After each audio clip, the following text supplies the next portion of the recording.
सियासत में आना मजबूरी नहीं, मगर बिलावल भुट्टो को गिरफ्तार किया गया तो सियासी मामलात देखूंगी। आसिफा भुट्टो ने सियासत में आने का इशारा दे दिया। बरतानवी नशियाती इदारे को इंटरव्यू में बोली कि आवाम के हुकूक के लिए आवाज़ बुलंद कर सकती हैं। हुकूमत पर भी तनकीद के निश्तर बरसा दिए। कहा, इमरान खान की नाकामियों की फहरिस्त बहुत लंबी है। भुट्टो खानदान का एक और फर्द सियासत में आने के लिए तैयार। आसिफा भुट्टो ने भी कमर कस ली, वालिद की बात को आगे बढ़ा दिया।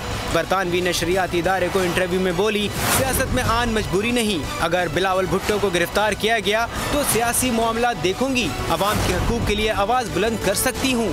उन्होंने हुकूमत को तनकीद का निशाना भी बनाया। बोली, मौजूदा हुकूमत की इक़दामात को समझने के लिए किसी को भी सियासी पंडित होने की ज़रूरत नहीं, क्योंकि मुल्क का हाल खुद बयान कर रहा है। इमरान खान की नाकामियों की फहरिस्त बहुत लंबी है। आसिफा भुट्टो का कहना था कि मसला कश्मीर पर इमरान खान की पार्लियामान में देर से तकरीर करना एक नाकामी थी, और वज़ीर ख़ारजा का ये कहना कि पाकिस्तान को आलमी बरादरी से ज़्यादा तवक्कुआत नहीं रखनी चाहिए, मुज़ाहिका खेज़ था।